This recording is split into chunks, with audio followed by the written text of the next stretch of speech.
Hello guys, तो basically आज हम समझेंगे शॉर्टर ट्रुथ मेथड। क्या समझेंगे हम लोग? आज समझेंगे शॉर्टर ट्रुथ मेथड। ठीक है, तो ये बहुत ही आसान मेथड है जो आप सभी को हमारे लॉजिक के एग्ज़ाम के लिए कहीं ना कहीं इम्पॉर्टेंट होता है, क्योंकि इसका क्वेश्चन आता ही आता है। ठीक है, तो सबसे पहले आपको याद होगा जो हमने ये बताया था आपको आपके पहले वाले लेक्चर्स में। ठीक है, हमने 2 लेक्चर्स कंप्लीट कर लिए हैं ट्रुथ मेथड का और उसके फॉर्मूले लर्न करे थे। ठीक है, तो हम अभी देखेंगे यहाँ पे कि आपको पता होगा कि वेज के लिए हम लोगों ने क्या बताया था कि अगर एफ वेज एफ होगा तो क्या होता है, वो एफ होता है। डॉट के लिए क्या बताया था, अगर टी डॉट टी होता है तो क्या होता है, ट्रुथ होता है। हॉर्शू में क्या बताया था, टी हॉर्शू एफ होता है तो एफ होता है। ट्राइबर में क्या बताया था, टी ट्राइबर टी होगा तो भी टी होगा, एफ ट्राइबर टी एफ होगा तब भी टी होगा। ठीक है, तो अगर आपको ये लर्न हो चुका है आगे, तो अब हम आगे बढ़ते हैं, शॉर्टर ट्रुथ मेथड के क्वेश्चन सॉल्व करेंगे। ठीक है, तो यहाँ पे हम लोग क्वेश्चन लिखते हैं। अपना क्वेश्चन दिया हुआ है आपको कि ए हॉर्शू बी है, बी हॉर्शू बी वेज सी दिया हुआ है, सी हॉर्शू डी दिया हुआ है और आपको कंक्लूजन यहाँ पे दिया हुआ है कि ए वेज डी है। ठीक है, तो बेसिकली आपको ये क्वेश्चन जो कि है सॉल्व करना है शॉर्टर ट्रुथ मेथड से। ठीक है, तो यहाँ पे आप अब ट्रुथ टेबल वाली टेबल नहीं बनाएंगे जिस तरह आप बनाते थे। ठीक है, हम यहाँ पे क्या बनाएंगे, शॉर्टर ट्रुथ टेबल की टेबल बनाएंगे। वो कैसे बनेगी, वो आपकी शॉर्ट में ही बनती है। ठीक है, हम इस तरह में इसको बनाएंगे। यहाँ पे हम लिखेंगे ए बी सी डी। सबसे पहले देख लीजिए कितने वेरिएबल हैं। ठीक है, कितने वेरिएबल हैं, 1 2 3 4, मतलब एक ए है, बी है, सी है और डी है। कितने वेरिएबल है, 4 वेरिएबल हो गए। तो हमने भी ए बी सी डी लिख लिया। इसके बाद हम ये पूरा लिखेंगे। क्या दिया आपको, ए हॉर्शू बी दिया है, फिर क्या दिया है, बी वेज सी दिया है, फिर क्या दिया है, सी हॉर्शू डी दिया है।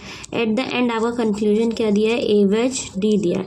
ठीक है, तो यहाँ पे सबसे पहले बात क्या आती है, अगर सारे के सारे प्रेमिसेस ट्रू होते हैं तो आपका कंक्लूजन क्या होता है, फॉल्स होता है। तो आपको सारे प्रेमिसेस मतलब कि इनके नीचे क्या लिखना है, ट्रू ट्रू ट्रू और यहाँ पे फॉल्स। क्यों, क्योंकि ये आपका क्या है, ये आपका कंक्लूजन है। ठीक है, यहाँ पे आप फॉल्स लिखेंगे और सब में आपका लिखेंगे ट्रू लिखेंगे।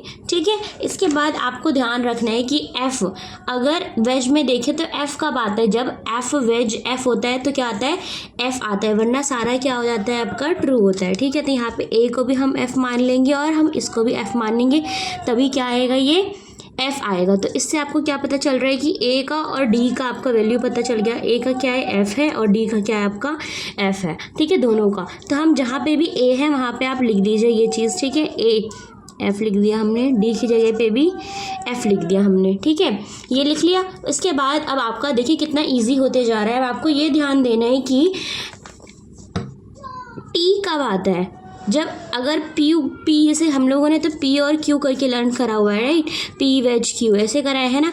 तो आपको ये याद रखना है कि एफ कब आता है, टी के साथ, जब आंसर में भी टी आए। ठीक है, तब आपको फॉर्मूला यहाँ पे अपना रिकॉल करना होगा इसके लिए।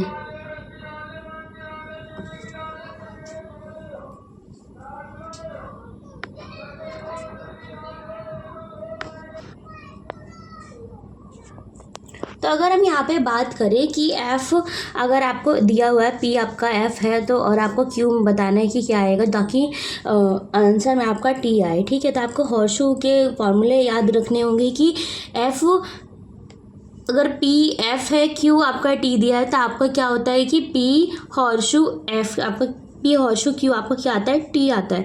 तो आपको यहाँ पे क्या लिखना है, टी लिखना होगा। क्यों, क्योंकि पी की जगह की अगर हम एफ लिख दें, क्यू की जगह पे अगर हम टी लिख दें, तो पी हॉर्शू क्यू क्या आता था, हमारा टी आता है। तो यहाँ पे यही सेम चीज़ बन रही है। ठीक है, आपके इसमें तो देखिए आपका यहाँ पे आ गया टी। ठीक है, आगे हम देखेंगे कि बी हमें क्या मिल गया, बी हमारा टी है, तो यहाँ पे भी हम टी रख देंगे। अब आपको देखना है कि टी कहाँ पे, वेज में अगर हम देखें तो कहाँ पे टी आता है, जब पी हमारा टी हो और हमारा कंक्लूजन भी टी आ रहा हो, तो यहाँ पे क्या आएगा।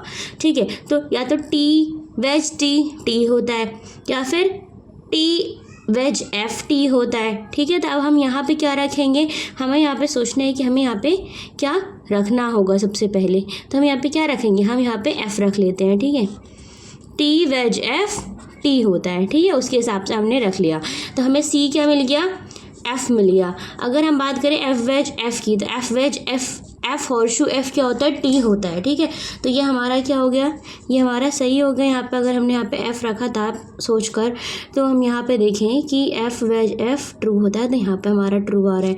तो हमें यहाँ पे इसका आंसर भी पता चल गया, क्या है, एफ है, ठीक है। तो ये हमारा सॉल्व हो गया शॉर्टर ट्रुथ मेथड। और ये क्या आ जाएगा आपका, ये आपका इनवैलिड आपका आंसर आ जाएगा, ठीक है।